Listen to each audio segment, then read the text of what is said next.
Yes, I do.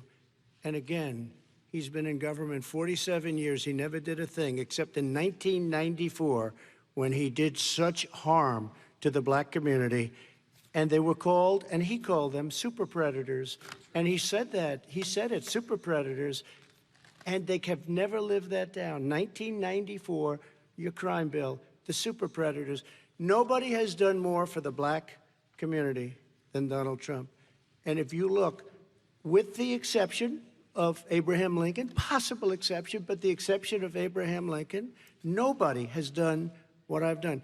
Criminal justice reform, Obama and Joe didn't do it. I don't even think they tried because they had no chance at doing it. They might have wanted to do it, but if you had to see the arms I had to twist to get that done, it was not a pretty picture, and everybody knows it, including some very liberal people that cried in my office. They cried in the Oval Office. 2 weeks later, they're out saying, gee, we have to defeat him. Criminal justice reform, prison reform, opportunity zones with Tim Scott, a great senator from South Carolina. He came in with this incredible idea for opportunity zones. It's one of the most successful programs. People don't talk about it. Tremendous investment is being made. Biggest beneficiary, the black and Hispanic communities, and then historically black colleges and universities. After 3 years of coming to the office, I love some of those guys. They were great. They came into the office and they said, I said, what are you doing? After 3 years, I said, why do you keep coming back? Because we have no funding. I said, you don't have to come back every year. We have to come back because President Obama would never give them long-term funding, and I did. 10-year long-term funding, and I gave them more money than they asked for because they said, I think you need more. And I said, the only bad part about this is I may never see you again because I got very friendly with them, and they like me and I like them. But I saved historically black colleges and universities. Okay, and we're going to talk about both of your records, but your response to that, Vice President? My response to that is I never, ever said what he accused me of saying. The fact of the matter is, in 2000, though, after the crime bill had been in the law for a while, this is a guy who said, the problem with the crime bill, there's not enough people in jail. There's not enough people in jail. And go on my website, get the quote, the date when he said it. Not enough people. He talked about marauding gangs, young gangs, and the people who are going to maraud our cities. This is a guy who in the Central Park five innocent black kids, he continued to push for making sure that they got the death penalty. None of them were guilty of the crimes they were suggested. Look, and talk about granted, he did in fact let 20 people, he commuted 20 people's sentences. We commuted over 1,000 people's sentences. Over 1,000. The very law he's talking about is a law that, in fact, initiated by Barack Obama.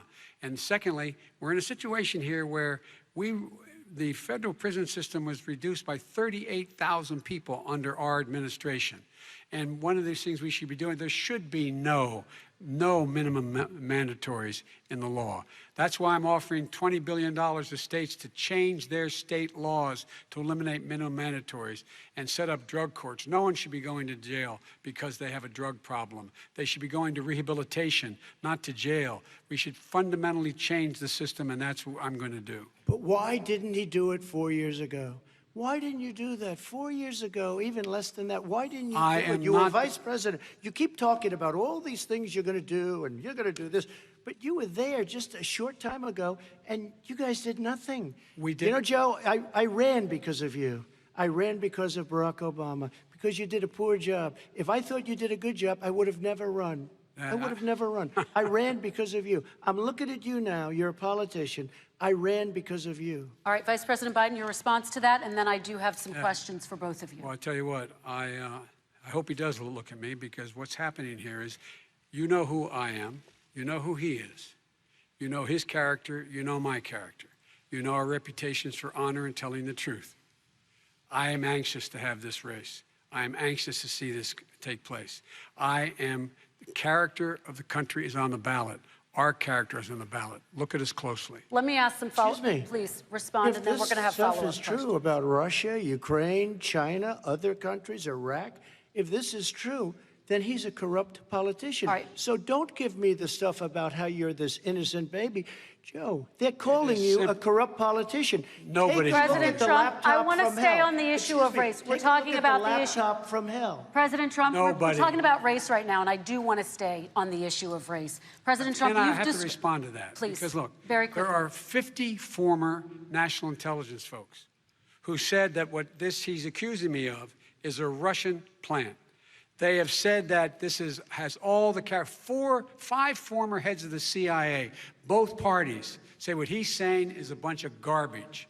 Nobody believes it except his and his good friend Rudy Giuliani. You mean the laptop is now another Russia hoax? And You that's gotta exactly be. what. Is this that's where you're exactly going? what. This was is told. where he's going. The That- laptop is Russia, Gentlemen, Russia. I want to stay on the issue of